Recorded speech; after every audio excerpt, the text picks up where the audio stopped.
I'm Lewis. Jenna, Randy, Holly.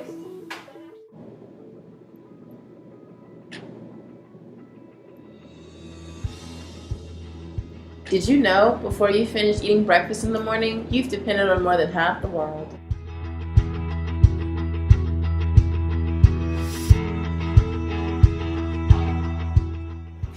America, the land of opportunity and freedom. Everywhere you look, food is in abundance and easily accessible. American food culture has become streamlined with the consolidation of business and the need to rush through our day. Just by driving through uptown Charlotte, anything from burgers to pastries to Chinese and to French are just a walk away. But what if we couldn't have everything we've ever wanted right in front of us? What if we actually needed to rely off of ourselves or local farmers to sustain us? Filipino food may not be as famous as its Thai or Vietnamese neighbors, but with more than 7,000 islands and a colorful history, it has its abundance to offer. More on Filipino cuisine is Anthony Bourdain from No Reservations. So what you want to do is you just get a stick and just poke. Just help yourself, huh? Yeah, just help yourself. And you only dip once though in the sauce. Right, you don't want to double dip. Yes, no double dipping. So you put vinegar, and this is the spicy one. Yum. That's even delicious. Yep. You don't want to slip though and put your hand into the oil. That would not be good. That's bad. That's really bad. Yeah, I hate when that happens. Yep. I love these things, the little mini buses here. The Jeeps. They've actually toned down a bit. It used to be all gaudy and colorful with horses and all that. That's breakfast for us. What is that? It's tofu. Kind of like tofu with tapioca syrup. Kind of like maple in bean curd form. If you look at that fire truck, it's called purple. Because the guy who owns that made it big selling purple cakes. He has two things that he's passionate about in life. Making his pastries and being a fireman. So we have pancit. Pancit just means noodles, right? Yes, pancit can mean anything. So what we're about to have today is it's called pancit palabok. Basically, rice noodles cooked in annatto seeds. Annatto seeds. Yeah. So a little of everything. Yeah, a little bit of everything. Got a little egg. That's pork rind.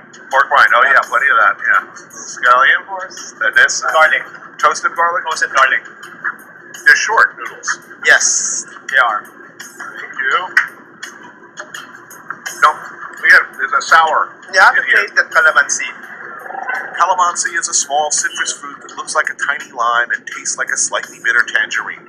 It's ubiquitous here, adding a sour component to many dishes. Good, this will hold you until lunch. And this is a snack. Really? Excellent. Yeah, actually, not the greatest thing ever for me. Right. But good. Yeah.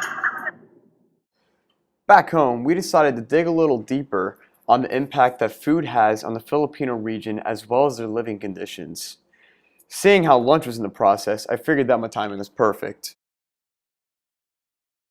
Traditional bamboo steamers and sour condiments lingered as I sat with my former roommate from school who actually lived in the Philippines for a period of time before coming to America for school.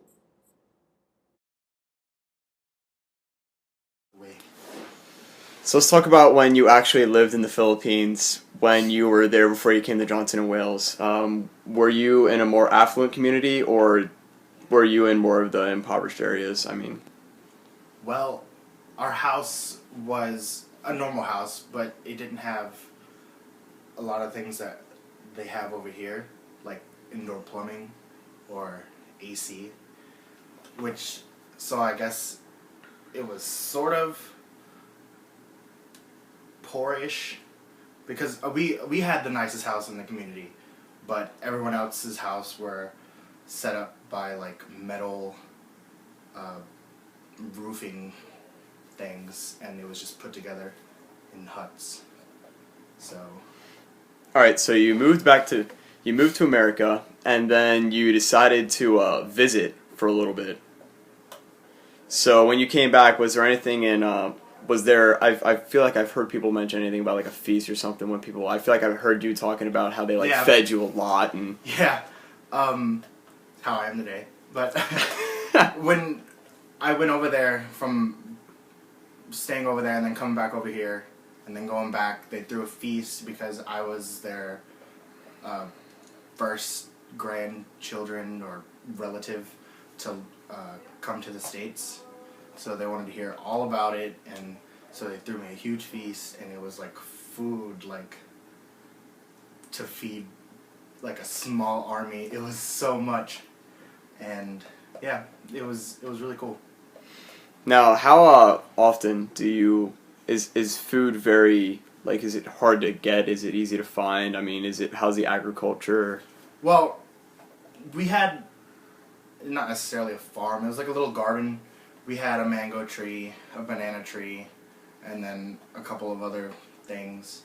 And every day we would pick some mangoes. And actually one of my little brothers would go fishing every day too, so that we have that. And then rice was a no-brainer. We'd have that like every day for everything, even snack, because there's so much you can just get. And it was just an easy thing to make. So you basically sustained yourselves. There wasn't like, how much fast food or corporate presence was there in the Philippines? Very well, from where I was from, very little, very little. But like in the city parts of Manila, there were McDonald's and Burger King and all that stuff. But it's so much different there than it is over here.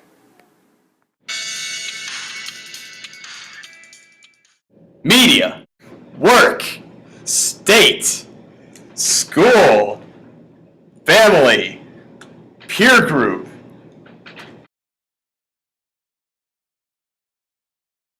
Okay, fast food commercials are shown in Philippines, but because there's such a limited selection, there's only a few types out there.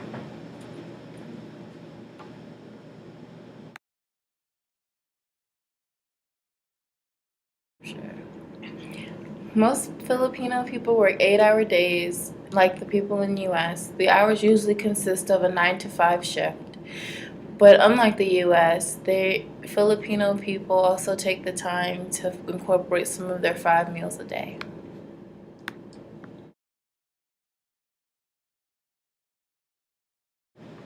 When it comes to state, one thing is for sure, the Filipino people really know food. That being said, they establish fiestas that celebrate all the food specialties. Along with renowned hospitality, these fiestas occur all year round and are a great tourist attraction. One of the most famous and popular fiestas is the Longanisa. It occurs every January 25th in Vigan. This fiesta attracts both foreign and local tourists each year. The street festival features dancing competitions and cook-offs.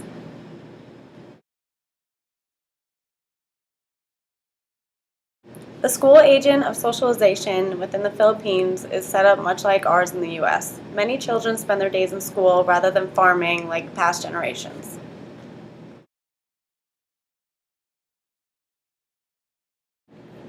The Philippines are teeming with restaurants and food vendors and shops. It's a little wonder since most residents eat 5 meals a day.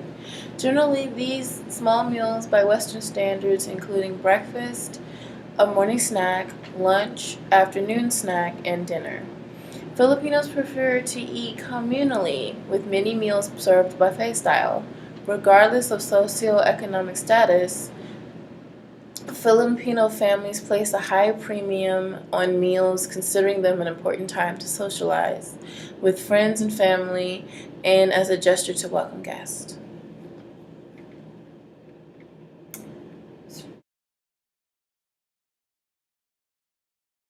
Civilizations in the Philippines have their families as a big contributor of support in their everyday lives and throughout their community as peer groups. Families are also closely knitted together through their identity and religion.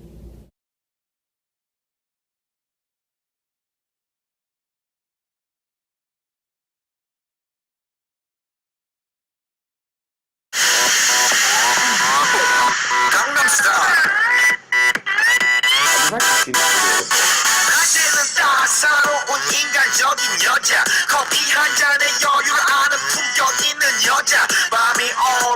심장이 뜨거워지는 여자 그런 날